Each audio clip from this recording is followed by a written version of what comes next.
Bienvenidos amigos a esta edición especial de Karen a las 8. Yo soy Karen Caballero y los saludo desde el restaurante Versalles en el corazón de Miami. A pesar de los intentos durante ya 60 años del régimen cubano por borrar todo rastro de memoria y análisis certeros sobre el nacimiento de nuestra república, los cubanos aquí en el exilio no dejamos de celebrar el 20 de mayo. Este lunes, 20 de mayo, se celebran 117 años del nacimiento de la República de Cuba. Y por eso aquí, para celebrar como ha de hacerse, cuando la historia y la razón están a flor de piel, aquí estamos. Y conmigo se encuentran, para comenzar este programa, Julio Schilling, politólogo. Bienvenido y muchas gracias, como siempre, por estar con nosotros. Y mi querido amigo José Antonio Évora, periodista y crítico. Muchas gracias por estar con nosotros, José Antonio. Gracias a ti por la invitación. Schilling, comenzamos contigo. 20 de mayo de 1902. Es una fecha importante para los cubanos. El castrismo intentó borrarla como tantas otras cosas de nuestra historia. Es la fundación de la República. ¿Qué se fundó? ¿Por qué es importante esta fecha? Mira, representa la llegada y la materialización de ese esfuerzo gigante de lucha que incluyó sublevaciones, 3 guerras y una cantidad de campañas bélicas para alcanzar la independencia y la libertad. El gran error para los críticos de la fecha es juzgarla sin entender que la democracia es un proceso en desarrollo. O sea, una república en estado de ser incipiente no puede estar libre de defectos, y en el caso cubano no iba a ser la excepción. Cuando miramos, los propios Estados Unidos resolvió el problema de la esclavitud 89 años después de que se declaró independiente, y los derechos civiles plenamente 189 años después. O sea, eso es la realidad de una democracia. Toda democracia tiene sus sombras y tiene sus luces. Y nosotros los cubanos tenemos mucho de que estar orgullosos, no solo en cuanto a la producción material. Por ejemplo, la dictadura castrista le encanta usar la figura de la salud. Bueno, en 1899 el nivel de personas que podían leer era el 10% de la población. Para 1956 era casi el 80%. O sea, eso es impresionante, los logros que tuvo Cuba. Existían ya programas también de alfabetización Por antes del 59. supuesto, por supuesto. Cuando miramos, por ejemplo, en cuanto a la distribución de la riqueza nacional, Cuba ocupaba el 5º lugar en el mundo, dedicando el 64% del Producto Interno Bruto en salarios a la clase trabajadora. El 5º lugar en el mundo, eso es fuera de serie. Los minifundios del campesinado constituían más del 70%. O sea, la noción de que eran latifundios es una mentira, es la gran mentira que ha vendido el castrocomunismo. Pero no solo vamos a hablar de que Cuba tenía de hecho más médicos per cápita que Bélgica, que Finlandia. No estamos hablando de países de América Latina, países del primer mundo, que la mortalidad infantil era mejor, era más baja que la de Francia, que la de Gran Bretaña, que la de Alemania Oriental. O sea, que era un país posicionado muy privilegiadamente. Diferencias entre las zonas urbanas y lo rural lo ha habido en todos los países, y la comparación siempre hay que hacerlo con lo que era en aquel momento. Pero aún en la parte política, con todas sus imperfecciones, Cuba tuvo elecciones competitivas con partidos que representaban visiones diferentes, y habían traspasos electorales consecuente con el proceso democrático. Cuando hablamos de defectos, de errores en la parte política, Évora, por ejemplo, hablemos también, porque como decías, no todo es luces, también habían sombras. ¿Qué se puede criticar de aquella época que, como decías también, toda democracia hay que ir aprendiendo y hay que ir perfeccionándola, ¿no?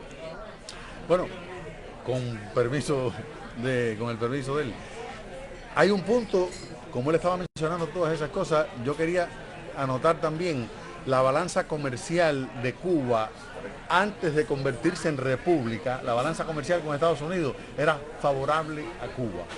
Estamos hablando de un momento en el que todavía no era la nación. Antes de 1902 tenía balanza favorable, y la zafra cubana de hace 3 años es comparable a la zafra que hizo Cuba en el año 1883. 1883. En la producción. Así de mal está, porque si vemos todo el desarrollo que ha habido a lo largo de todo el mundo, bueno, pues debería ser mucho más alta la producción. Y los presupuestos con lo que supuestamente se hizo lo que Fidel Castro llamó revolución. Supuestamente iba a representar una ganancia tremenda para el país, un nivel de desarrollo enorme, y como él venía diciendo,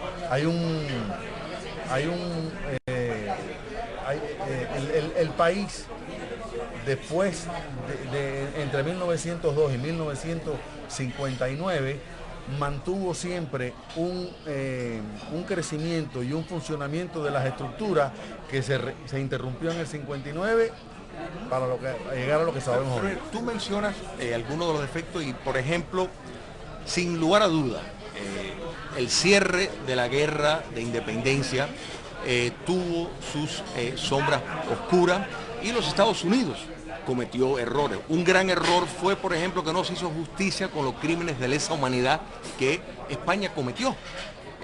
No se hizo justicia con la propiedad que fue confiscada a los mambises, y se les permitió a los españoles y los cubanos cómplices que se habían beneficiado de esas transacciones de que se quedaran con ellas. Por eso España quería que los Estados Unidos fuera el que negociara esa paz. Pero tenemos que ver que nuestros próceres estuvieron en contra de esa posición y se defendió enérgicamente. Y cuando miramos, por ejemplo, la enmienda Platt, mira, Irlanda surge a consecuencia y tenía un apéndice que tenían que pertenecer a la mancomunidad británica, y que Gran Bretaña tenía la potestad de interferir. O sea que tomó más de un cuarto de siglo antes de que Irlanda oficialmente se proclamó como república. Y eso no quiere decir que Irlanda era un país menos. El régimen nunca le gusta hacer hincapié de que fue derogada la enmienda Platt 32 años después, y es más, podemos decir en sí, ya para el año 25 se empezó a quebrar con la isla de Pino, que fue retornada a Cuba.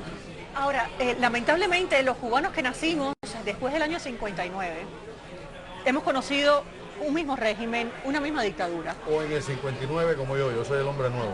Bueno, pues tú eres el hombre nuevo, pero no precisamente, Évora, porque tú no eres lo que el castrismo hubiese querido que fueras. Precisamente. Porque eres libre empezando por ahí. Pero lamentablemente, los que nacieron en el 59 y después, pues lo único que conocimos dentro de Cuba es la dictadura. Es todo lo ajeno al Estado de Derecho, como secuestraron todas nuestras instituciones, como no hemos tenido ningún tipo de libertad ni siquiera para elegir a nuestros gobernantes. Y entre tantas violaciones a nuestros derechos elementales, también nacimos dentro de un monopolio informativo, donde el régimen, la dictadura, controla absolutamente todos los medios de comunicación. No era así antes del 59, ¿cierto? Hablemos, por ejemplo, del humor gráfico. El cubano se caracteriza por su buen humor, y yo creo que gracias a eso hemos podido seguir adelante por nuestro carácter, porque de verdad que la desgracia que nos ha tocado ha sido muy fuerte. Pero el humor gráfico antes del 59, durante la República, ¿cómo fue, Évora? Humor político, o sea, si me lo permites, voy a concentrarme dentro del humor gráfico en la vertiente del humor político. Por supuesto. Y específicamente mencionar el personaje de Liborio. Ah, sí. Porque cuando uno habla hoy de Liborio, a veces olvida que es un personaje nacido a principios del siglo pasado. La persistencia, la permanencia que tiene en la cultura cubana es impresionante y ha servido. Su creador fue Ricardo de la Torriente. El personaje de Liborio apareció en el semanario La Política Cómica, y en un primer momento le sirvió a Torriente para criticar, por ejemplo, la enmienda Platt. El personaje de Liborio no era necesariamente complaciente con la intervención de Estados Unidos, no era complaciente con lo que había dejado la ocupación militar de Cuba, que por otra parte era resaltada en sus aspectos positivos en cuanto, por ejemplo, a la salud y a la infraestructura del país. Pero me da gracia porque Liborio nació en ese momento. Ricardo de la Torriente, supongo yo, por la información que he buscado, parece que él pensaba que iba a ser un personaje estrictamente de un momento y que pudiera desaparecer Y después. a Liborio lo seguimos viendo. Hoy Liborio, Sí. o sea, por ejemplo, creo que tenemos en pantalla, o si es que podemos ponerla, una caricatura del personaje de Ricardo de la Alain, Corriente. nuestro director, desde allá de nuestros Y- estudios centrales, y desde nuestro hay control. una caricatura del personaje de Liborio solo, hay otra de Liborio Están las imágenes. con Magún. Sí. Ese personaje fue poco a poco evolucionando, llegó a ser incluso usado por otros caricaturistas, y el ejemplo más reciente lo tenemos en una caricatura que me parece antológica, hecha por el cubano Allen Lauzán, que reside en Chile, Sí. en la que se ve... Gran caricaturista cubano. Gran Ale. caricaturista cubano, en la que se ve a Liborio arrastrando con una cadena, como si fuera un grillete, el ceboruco donde están los restos de Fidel Castro. Me parece que es una imagen, si se hiciera un libro de humor político cubano de un siglo y medio, esa caricatura debería ser la portada. Lo que esa caricatura, por ejemplo, que hace Allen Lauzán, tan significativa y que dice tanto, porque las caricaturas son eso, nos narran la realidad que vivimos mediante una caricatura. Lamentablemente, si estuviese en Cuba, ya él estuviese o preso, Totalmente. o reprimido, seguramente hostigado y perseguido, amenazado, y cuántas otras cosas que le sucede a las personas que simplemente se expresan libremente dentro de Cuba. Él vive en Chile, lo puede hacer, y los cubanos que estamos fuera podemos disfrutar de eso, y ya gracias a las nuevas tecnologías también muchos cubanos dentro. Pero lamentablemente no es un derecho como debería ser respetado dentro de Cuba. Es que, mira, esto es una manifestación, es una de las características de un país que goza de libertades. Incluso durante los periodos autoritarios de Gerardo Machado y Fulgencio Batista, que dicho sea de paso, cuando los comunistas mejor estuvieron apegados al poder fue durante esos dos regímenes autoritarios, porque hubo un apego. 40 tiene socialistas. Sí, no, pero más allá de eso, directamente, o sea, en determinadas relaciones con el gobierno, estuvieron más cómodos con Machado y con Fulgencio Batista. Evidencia de que en Cuba había esa pluralidad, no solo la Constitución del 40, el humor, el cubano es burlón, el humor que se manifestaba a través de toda la sociedad, de los propios políticos, cosas que en este país y en muchos países europeos dirían, bueno, que eso es insensible, que cómo se van a reír, que van demasiado lejos. En Cuba era práctica y hacían trizas de los políticos. Quiere decir que no solo eran el factor de las elecciones competitivas, no solo eran, por ejemplo, en el año 34 hubo más de 100 huelgas. 100 huelgas laborales en el año 34. Bueno, si no hay libertad, si no hay democracia, eso no puede haber ocurrido. Exacto. O sea que Cuba tenía las condiciones, con todos defectos, pero tenía sus condiciones, y no hay país, y de nuevo, miramos los Estados Unidos, la democracia más exitosa en términos de continuidad, y tiene sus sombras en cuanto a aplastar determinadas huelgas, porque considera que es una amenaza. En la guerra civil se suspendió determinadas libertades, y así todo está de pie. El gran Y defecto... se puede decir públicamente como lo acabas de decir. Totalmente. Y en Cuba era así también. En Cuba era así también. Y el humor es una pieza, una muestra de esa realidad que fue, y eso, vamos a decir, una de las primeras cosas que hizo hacer Fidel Castro, cerrar el zigzag, cerrar cualquier cosa que demostrara un sentido de humor. Lo cerró cuando Zigzag sacó un titular que decía hace 15 minutos que Fidel Castro no habla. Sí. Porque Sí. Él estaba mencionando algo que no quiero dejar pasar porque me parece muy importante, con esa enorme cantidad de referencias que él hace. Cuba, como país, en 1902, nace después de una guerra en la que hubo mucha destrucción.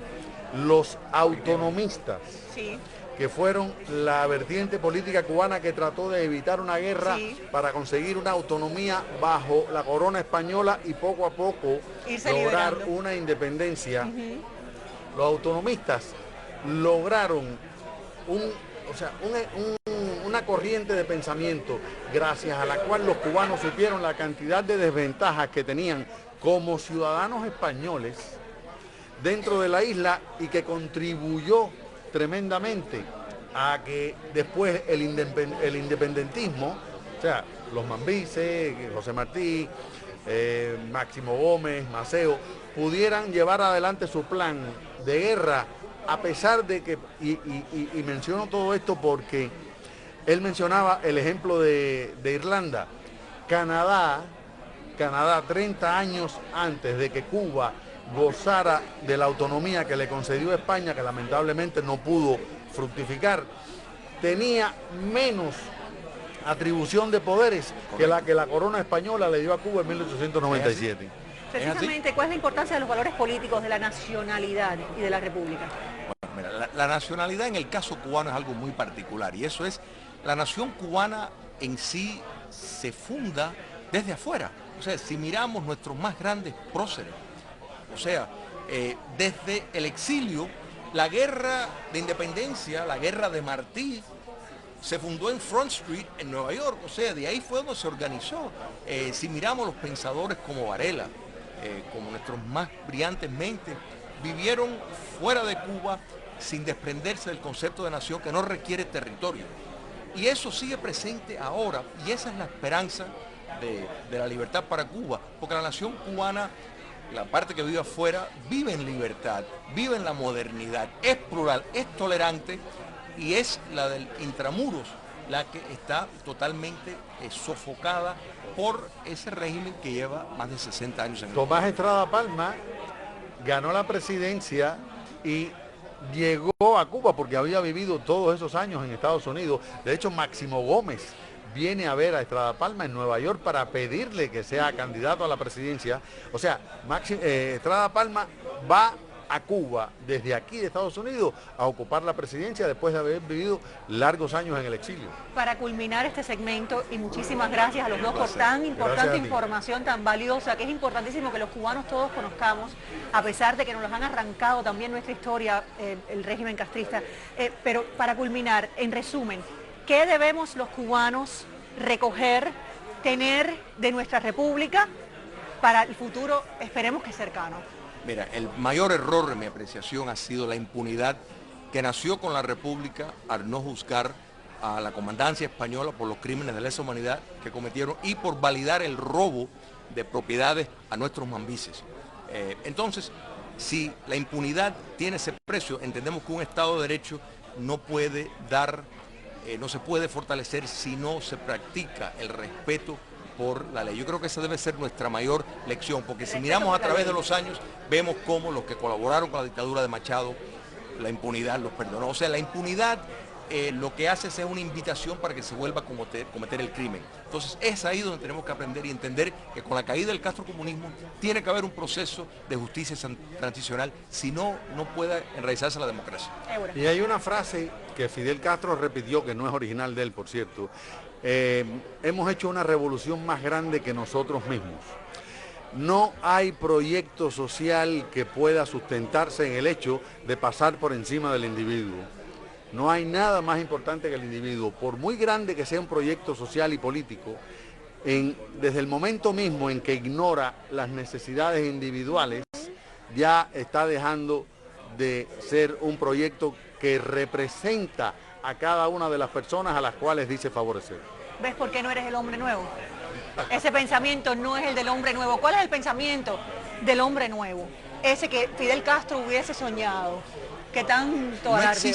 No existe, porque los propios familiares y más allegados del régimen viven como burgueses, viven como una clase privilegiada. El hombre nuevo de esa llamada revolución es el burgués que le dice al mundo que los cubanos deben vivir con igualdad y con todos estos beneficios sociales que en realidad no les da, y al mismo tiempo tiene la doble moral de vivir de manera contraria a como se le ha vendido al mundo. Es la hipocresía. Y a costa del sufrimiento y del dolor y la miseria de todo un pueblo. Es así. Ese es el hombre nuevo, creo yo. Es así. No hay hombre nuevo. El hombre nuevo, decía Bebo Valdés, ya la llamada revolución tendrá que esperar que ese hombre nuevo se reencuentre con el hombre viejo cubano.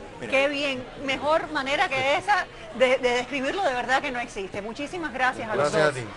A ver, Luis Leonel, mi productor, a ver, ¿para dónde vamos ahora? Bueno, parece que no sabemos a dónde vamos. ¿Vienes? Ven. Sí, sí. De todas maneras, ahí. Aquí está nuestra querida Rosa María Payá, hija del opositor, del líder opositor asesinado, Osvaldo Payá. ¿Dónde está la silla? Yo voy con ¿Qué pasó aquí? Señores, esto es en vivo, estamos en el Versalles celebrando el Día de la Independencia. Ay, mi teléfono. Bueno, Rosa, bienvenida. Bueno, ya, me quedé sin esto. No oigo nada, además. Ya no oigo nada. Así es que, bienvenida, mi querida Rosa. Rosa, tú eres de la generación que nació, como decía yo, lamentablemente en medio de una dictadura, en medio de la censura, en medio de las personas como tu padre que tuvieron el valor de enfrentársele de manera cívica y de manera pacífica a la dictadura, pues sabemos, mira, cómo acabó tu papá asesinado por esa misma dictadura, mientras que toda su vida fue perseguido, censurado, amenazado. ¿Sabías tú del nacimiento de la República el 20 de mayo de 1902? Porque eso fue algo que nos quitaron también, que nos tergiversaron en las escuelas a los niños cubanos. Sí, así es, Karen. Realmente, es decir, mi formación o mi educación dentro de la familia es un poco excepcional en el caso de las familias cubanas y las personas de mi generación en Cuba. Como tú dices, la fecha del 20 de mayo, si tienes suerte, la escuchas en la clase de historia, pero no es para nada celebrada, conmemorada, ni enseñada cívicamente a la población cubana, por lo menos no a las personas de mi generación. Es que la generación. liberación de Cuba realmente fue el 1 de enero del 59. La historia comienza con el movimiento 26 de julio y todo lo que venía antes, de alguna manera, o es secuestrado por la ideología y por los historiadores del movimiento 26 de julio para ordenarlo en favor de su beneficio, o es borrado de la historia, ¿no? Como han sido borrados tantos pensadores, como han sido borradas tantas fechas también importantes y que de hecho han contribuido a la formación de nuestra nación y de nuestra identidad, y que son huecos, ¿no? Son huecos que tenemos los cubanos de mi generación, y lamentablemente yo creo que no solo de mi generación, ¿no? Sino también de algunas generaciones anteriores. Sí, de todo el que nació después del 59. ¿Cómo se arregla todo eso, Rosa? Mira, yo creo que con información, por supuesto, la manera más, digamos, rápida y eficiente de comenzar a arreglarlo tiene que ver con la capacidad real que tenemos los cubanos libres para hacerlo, y eso pasa por lograr un cambio en Cuba, ¿no? Eso pasa por cambiar el sistema y de hecho tener la capacidad de gestión que los cubanos no tenemos en ninguna área, ¿no? No solamente para educarnos como cubanos, sino para emprender, para movernos, para expresarnos, para tener acceso a los medios de información. Así que yo siempre daría prioridad al esfuerzo de cambiar ese sistema. Por supuesto que en ese esfuerzo el ir educándonos en el proceso es muy importante, sobre todo para un pueblo que ni tan siquiera tiene claro qué significa una república, ¿no? O qué significa una democracia y cuáles son las diferencias entre democracia y república, y cómo los cubanos queremos las dos cosas y la queríamos desde el principio, ¿no? ¿Qué quería Martí para Cuba? ¿Cuál era el proyecto de nación que esos cubanos que ofrecieron su vida querían para Cuba, y que se frustró en diferentes momentos de la historia y definitivamente en 1959, ¿no? Y que está en nuestras manos recuperar. Precisamente hablaba sobre Martí, Rosa María, entre tantos otros héroes cubanos que tenemos de aquella época, y hemos visto también cómo el castrismo se ha ido adueñando y en su propaganda ha utilizado los nombres, frases y la figura en sí de personas como Martí. ¿Qué puedes decir sobre eso, Schilling? Que nosotros hicimos un programa precisamente sobre cómo el régimen se ha apropiado de todo esto. El comunismo no aporta nada intelectualmente que conduce a un país que pueda ser sostenible moralmente y funcionar en términos de producir las necesidades mínimas básicas. Y la figura de Martí ha sido distorsionada porque curiosamente Martí fue ese gran prócer que claramente vio los defectos del comunismo antes de que hubiera un Estado comunista en el poder. Entonces, pues naturalmente esto es un gran problema para el comunismo, que requiere la deconstruir toda la realidad, falsificar los hechos, mentir, distorsionar, para presentar una imagen de algo que no es. Entonces no hay una antítesis más grande que Martí en cuanto a el delirio y la perversión que hay en el poder en Cuba comunista. Y el cambio sistémico es fundamental. No es reformable el comunismo. O sea, una reforma es simplemente permitir que vuelvan, que se sostengan en el poder por medio de un reciclaje y un cambio periferal de las cosas. El problema es sistémico y solo con la transformación sistémica, que es lo que hablaba Martí. Martí reconocía la importancia que tiene que tener una república en su esencia para ser funcionable. Criticaba las democracias más buenas porque veía dónde podría haber una contradicción con nuestra cultura, pero claramente vio que el socialismo no llegaría a ninguna parte porque aplasta lo más importante, que es la libertad del ser humano. ¿Qué dices? ¿El castrismo, el comunismo sería reformable de alguna manera? No lo es, y estamos en un momento donde es muy importante aclarar que no lo es, porque cada vez que aparece en estas dictaduras, cada vez que aparece la palabra reforma, aparece para ayudarlos a quedarse en el poder.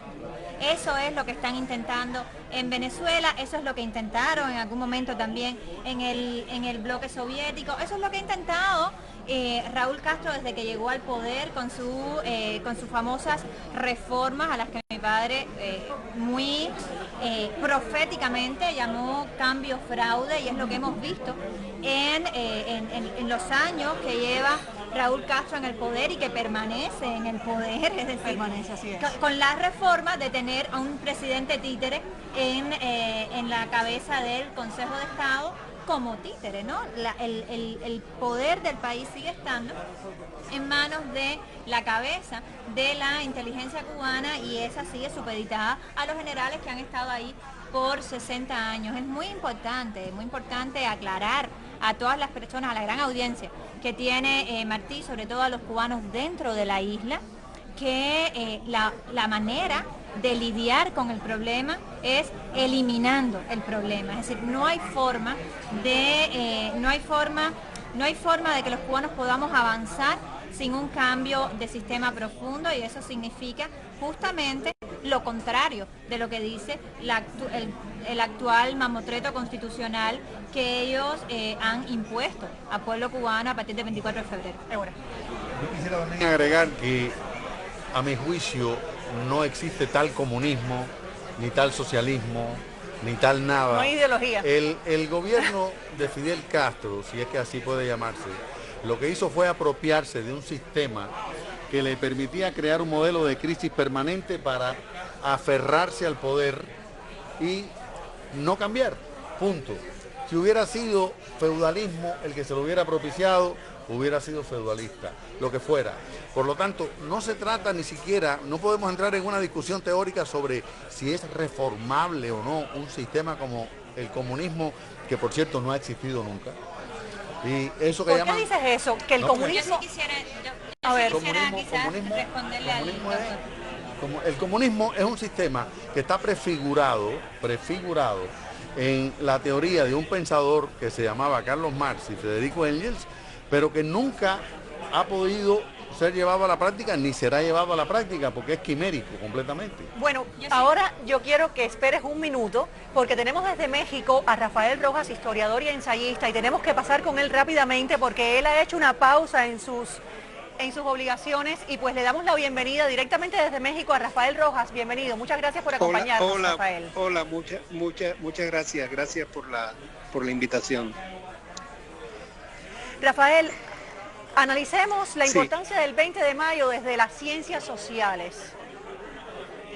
Sí, bueno, mira, no sé si desde las ciencias sociales podría decir algo. Lo que puedo hablar es un poco sobre la importancia del 20 de mayo para la historia de Cuba, y también sobre las distintas maneras en que la historiografía en la época de la República y sobre todo después en la época de la Revolución ha tratado la fecha.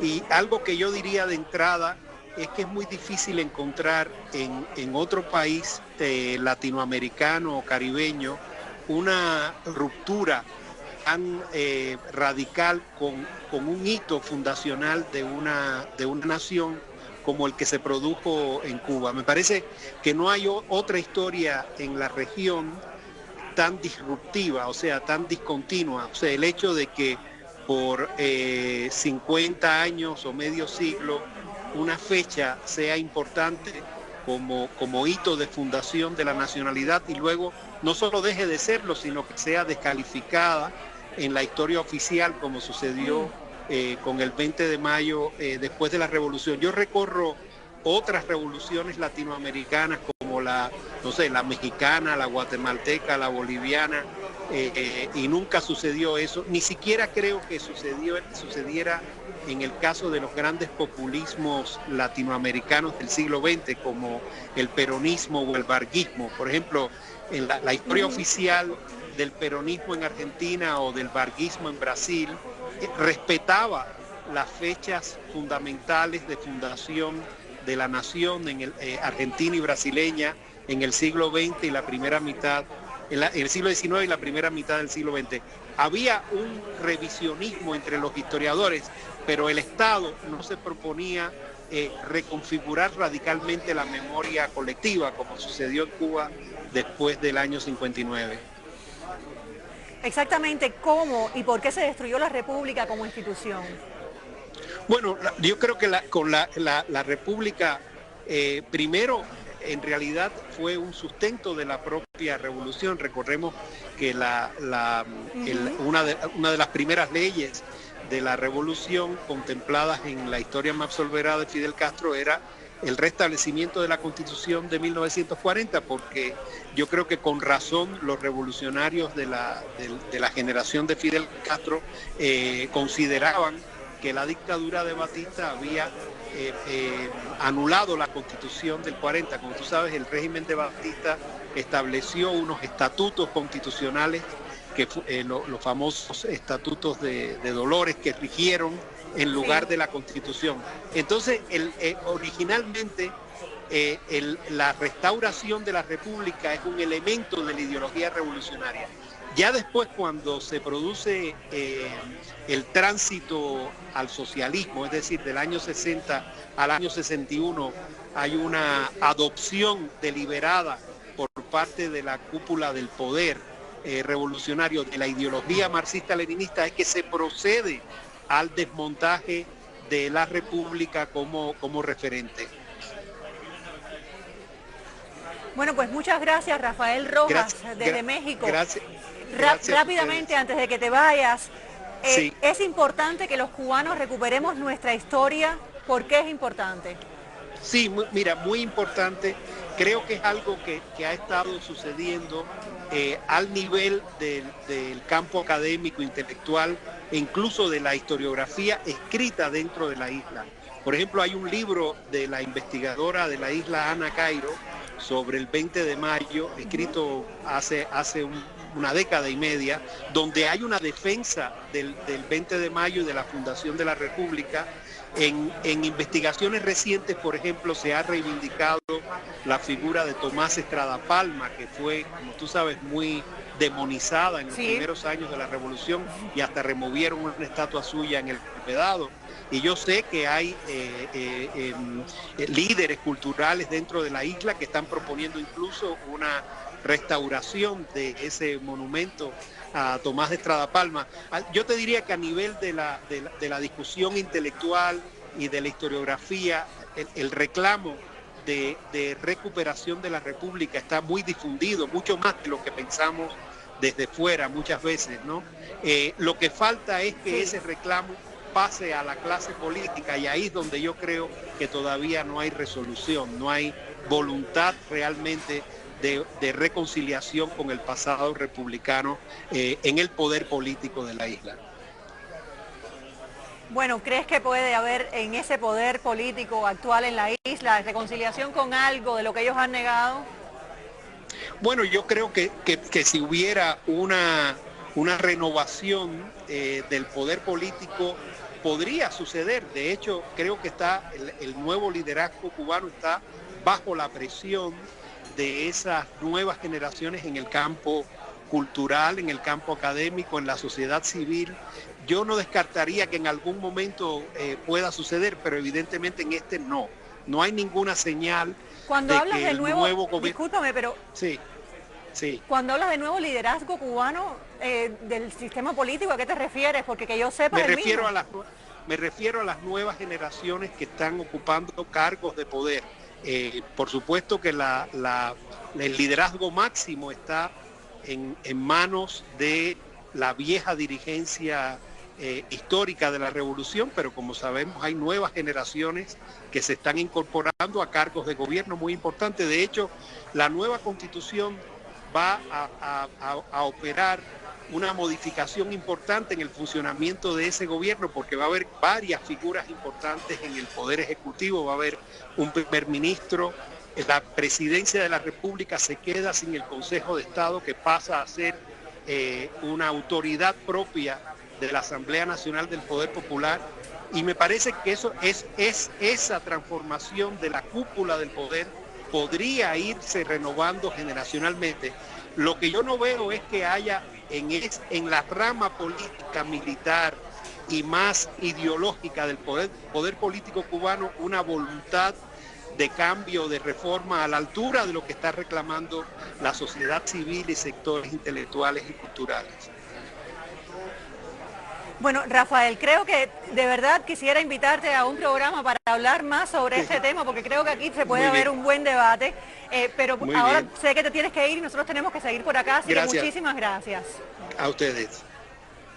Rafael Rojas desde México.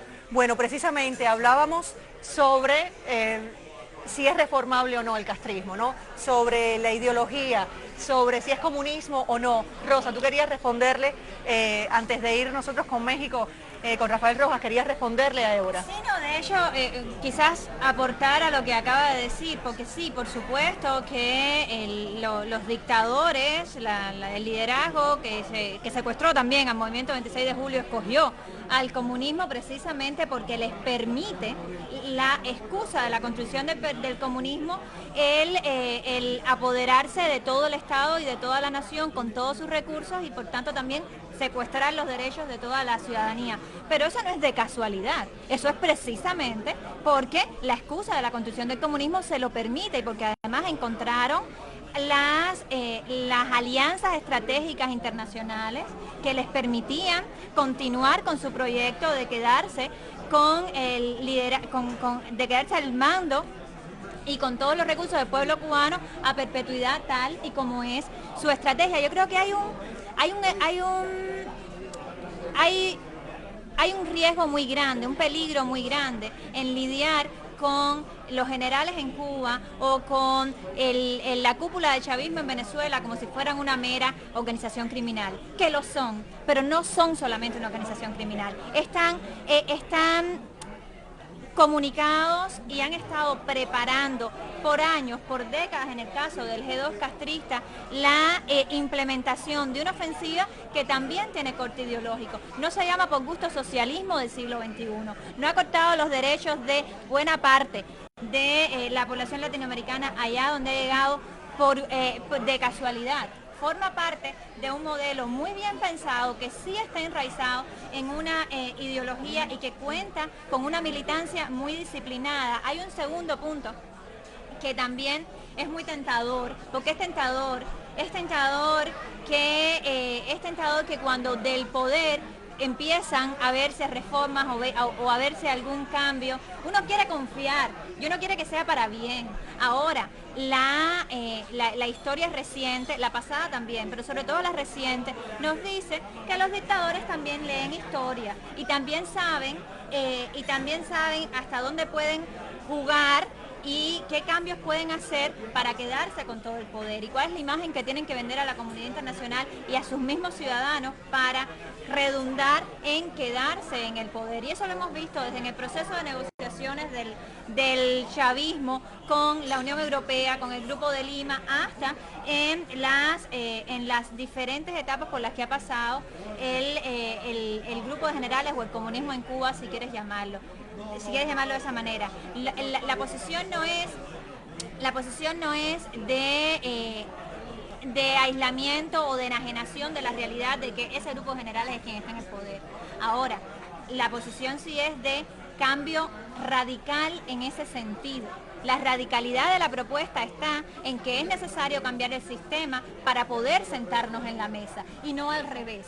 Sentarse en la mesa con un poder que no reconoce tus derechos, significa darle tiempo y oxígeno a ese poder para ver cómo se queda un tiempo más ahí. Bueno, y hemos visto a lo largo de la historia que los diálogos con estas dictaduras precisamente lo que le dan es oxígeno y tiempo a las dictaduras. No se ha sacado realmente una solución duradera para el pueblo y real. Por supuesto que no, y me parece que el amigo Évora, cuando habla de buscando desideologizar al régimen castrista, es por determinadas particularidades que tiene, que eso lo tiene todos los casos. Pero mira, en la década de los años 20, Fabio Grovart, un agente soviético, fue a Cuba a fundar el movimiento comunista con apego a la Unión Soviética. Tuvieron contacto con Raúl Castro, o sea, penetraron gobiernos republicanos en Cuba para dar desinformación. Herbert Matthews estuvo a servicio de la KGB, de manera de que fueron subvencionados por el comunismo internacional,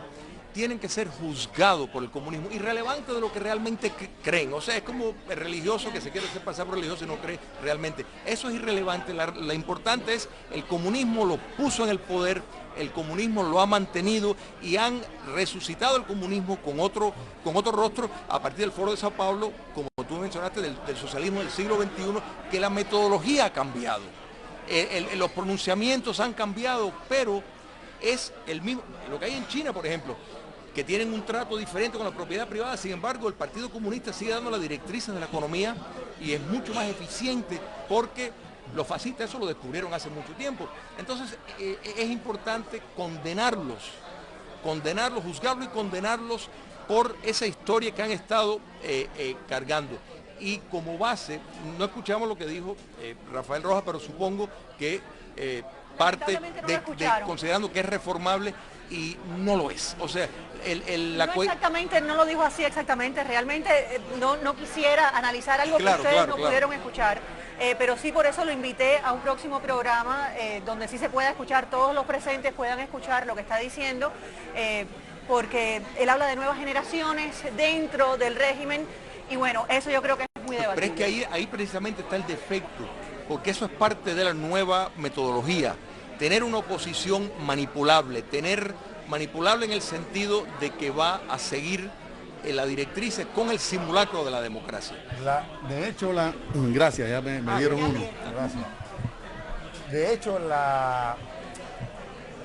en el momento en el que Raúl Castro se hace socialista, es el hecho de que Fabio Grovart ya hubiera ido a fundar el Partido Comunista no tiene tanto relación con él como el hecho de que en la Universidad de La Habana Raúl Castro se vinculara con pensadores que tenían eran filocomunistas, entre ellos Alfredo Guevara, por cierto, y el viaje que dio él a Europa para participar en la preparación de un Festival de la Juventud de los Estudiantes, que no son más que las reuniones que hacen patrocinadas por la Unión Soviética para cultivar la mentalidad comunista entre los jóvenes.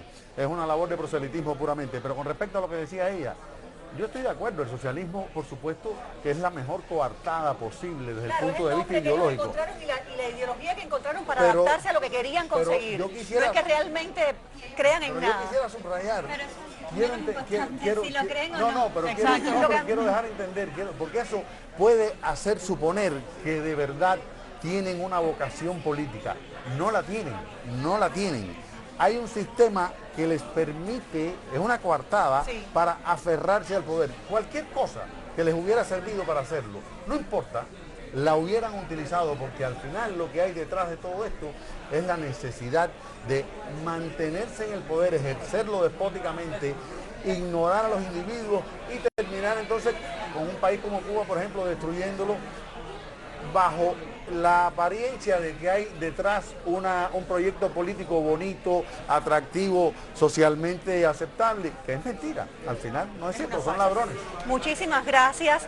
Muchas gracias, Rosa, por acompañarme. Espero pronto estés en el programa para hablar de todos tus proyectos.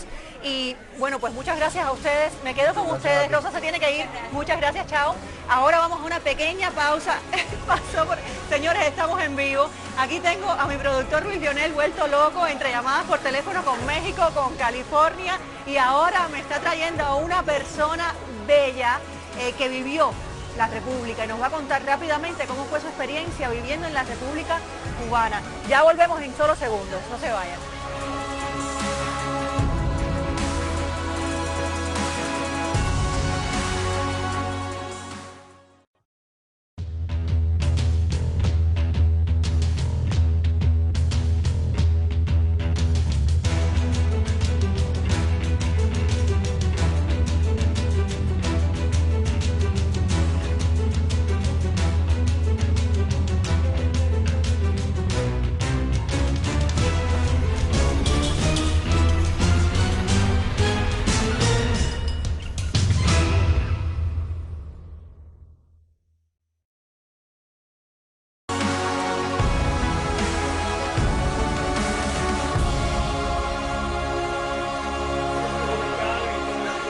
Bueno, pues muchas gracias por continuar aquí con nosotros. Nos encontramos este 20 de mayo, pues conmemorando el aniversario 117 de la Fundación de la República de Cuba y estamos aquí en este restaurante Versalles. El restaurante Versalles, que es centro de unión, de conversación, de debate, de ejercer la democracia como se debe, de todos los cubanos aquí en el sur de la Florida y también, por supuesto, de todas las personas que no son cubanas también, porque este restaurante es famosísimo para el mundo entero. Y conmigo ahora, bueno, continúan mi querido Chili, mi querido Évora, pero ahora se une con nosotros una persona muy especial. Él es Julio Delgado. Muchísimas gracias, qué honor tenerlo con nosotros. Muchas gracias, encantado, muchas gracias. Julio, usted es tío de Chilling, eso es lo primero, porque tío y eso es importante, eso es lo más importante. Y el padrino. Así mismo, imagínense, más todavía. Cubano, usted tiene ya más de 80 años. 84. Eso no le da pena decirme la edad. No. Usted la dice así, me gusta la gente así. Exiliado en Nueva York desde el año 1962. Ahora está de visita unos días en Miami y ha pasado por aquí. Y le agradezco muchísimo. Vivió la República. Usted trabajaba en un banco. En Cuba. En Cuba, Sí, trabajé en como varios cajero. bancos en Cuba trabajé yo. Como dice Sayán, también ¿Cómo vivía un hombre que trabajaba en los bancos en Cuba? Muy bien. Acérquese al micrófono y cuente. Ok, ¿verdad? En la Cuba republicana. Se veía muy bien, trabajaba bien, como trabajé también aquí en bancos iguales. Era igual que Cuba, al principio era, antes del comunismo, era una cosa que era lo mismo de antes. ¿Qué quiere decir? A ver, ¿cómo era su vida normal? Un día en la vida de usted, ¿cómo vivía económicamente? Yo ¿Cómo vivía en trabajaba en el términos de banco. libertades? ¿Usted podía tener bueno, sí, el yo- partido o los políticos a los que usted era afín? O sea, ¿cómo era su vida? Bueno, sí. Se vivía muy bien, muy cómodo.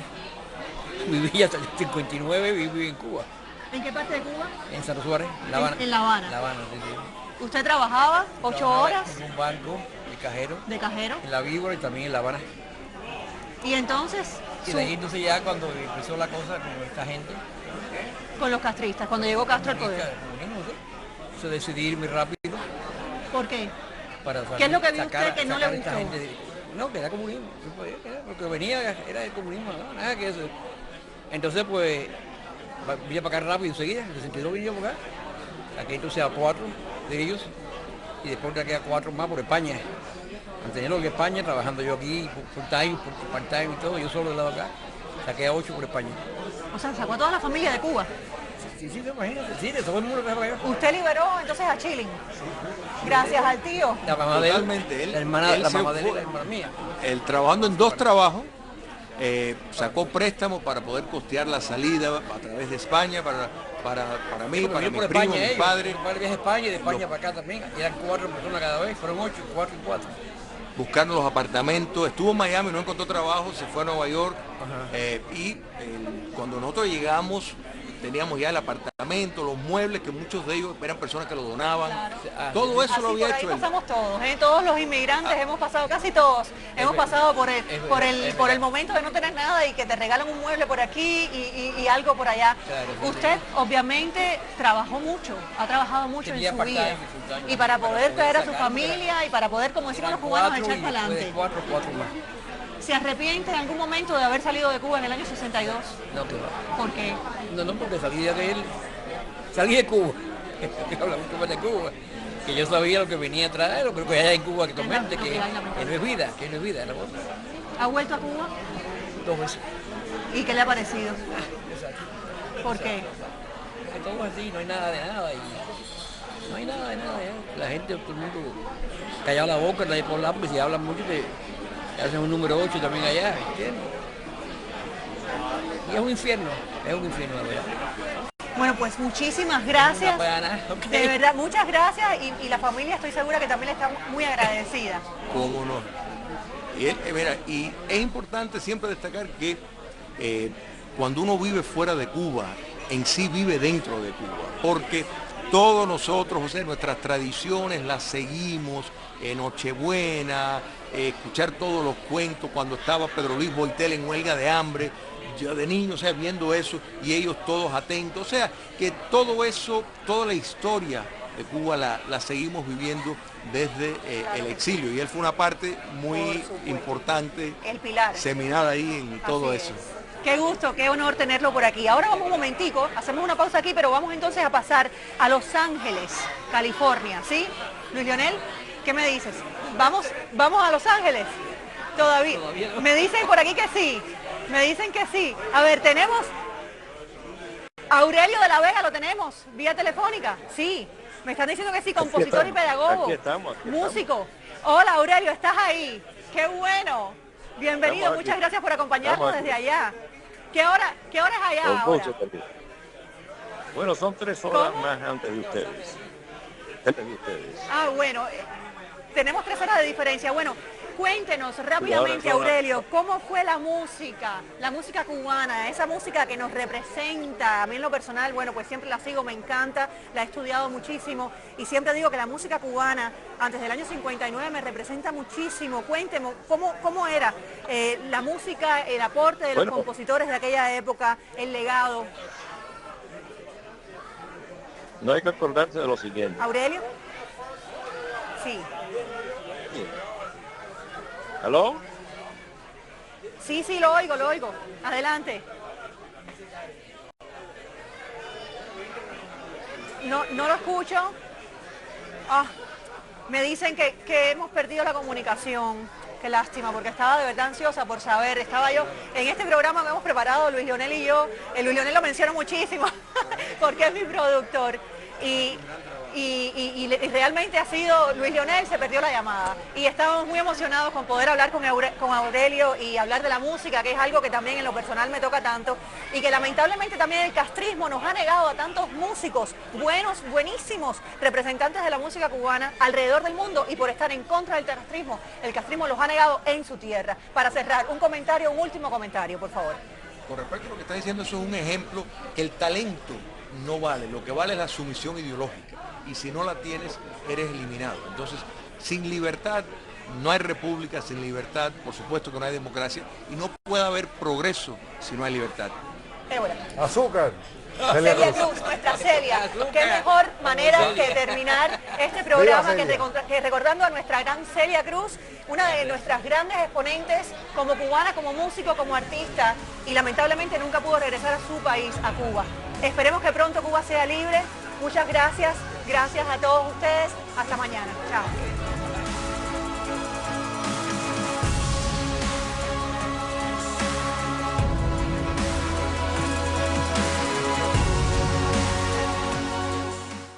Radio y Televisión Martí a tu alcance a solo un clic. Visita cualquiera de nuestras plataformas, Facebook, Twitter e Instagram, y accede desde allí a nuestros artículos, videos, noticieros, programas en vivo y series especiales. Interactúa en nuestras plataformas en la internet y envía tus fotos, videos y denuncias. Radio y Televisión Martí a solo un clic desde tu computadora, tableta o teléfono celular.